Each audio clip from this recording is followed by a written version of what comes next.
Welcome बच्चों, आज की क्लास में आपका स्वागत है। आज देखिए हम आपको जो है न्यू टॉपिक पढ़ाते हैं। क्या है? वोकैबुलरी।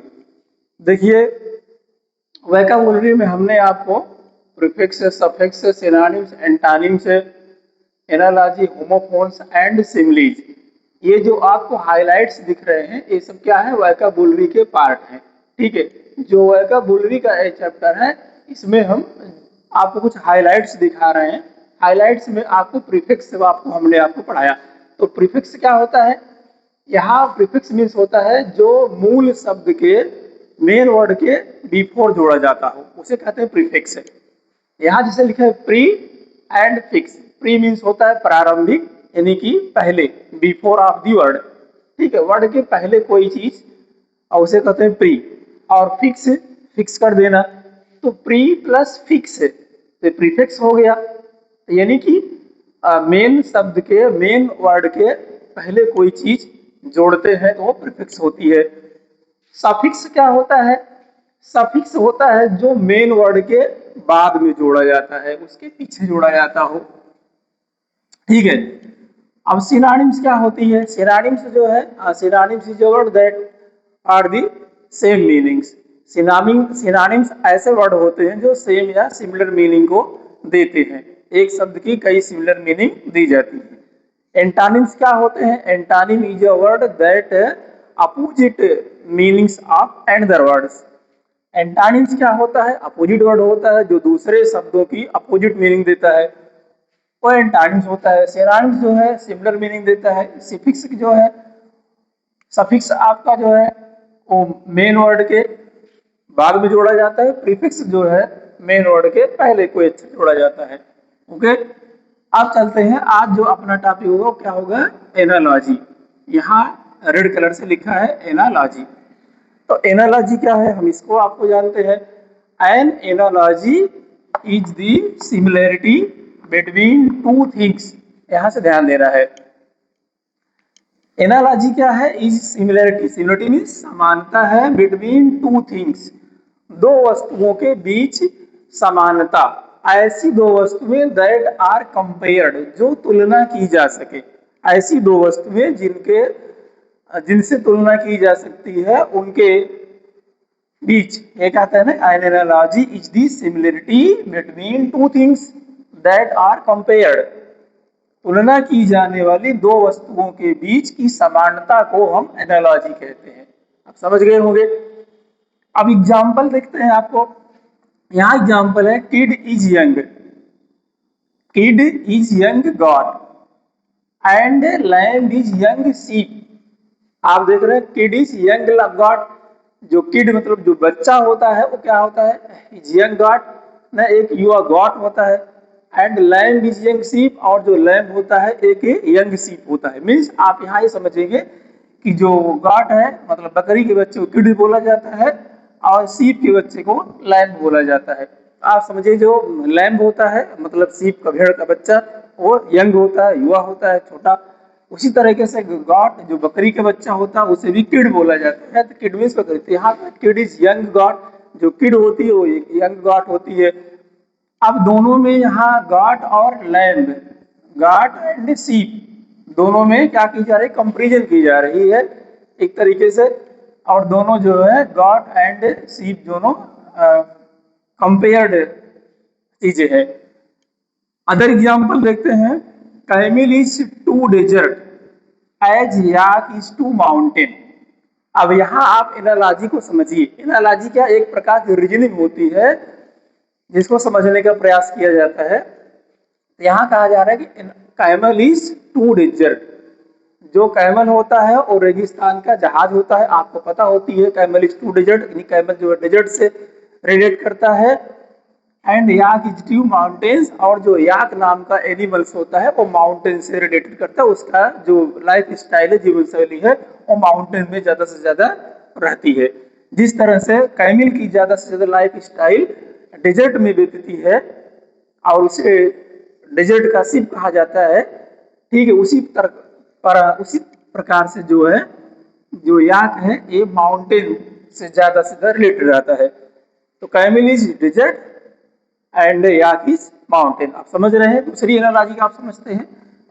दूसरा एग्जांपल है कि high is to sky as deep is to ocean. High is to sky मतलब ऊंचाई, इतना ऊंचा, हाई इज टू स्काई ऊंचाई में आकाश के जैसा, एज डीप और गहराई में ओशियन के जैसा, महासागर जैसा गहरा और आकाश जैसा ऊंचा।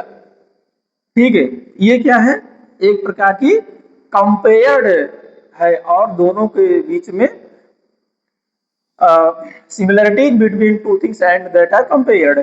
यहाँ जो क्या है, हाई इज टू स्काई इतना ऊंचा कि आकाश जैसा ऊंचा, as deep is to ocean और महासागर जैसा गहरा। तो यहाँ दोनों के बीच में क्या है, कंपैरिजन है, बट क्या है, सिमिलरिटी को।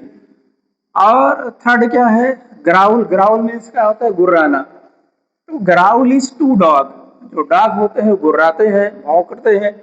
एज रोर इज, यहाँ लिखा है as roar is to lion. जो रोर होती है, जो दहाड़ होती है, वो लायन की होती है और जो ग्राउल होती है वो डॉग की होती है। ये क्या होता है, analogy similarity between two things that are compared ना, ये दोनों कंपेयर की जा रही है और दोनों के बीच में सिमिलरिटी हो रही है।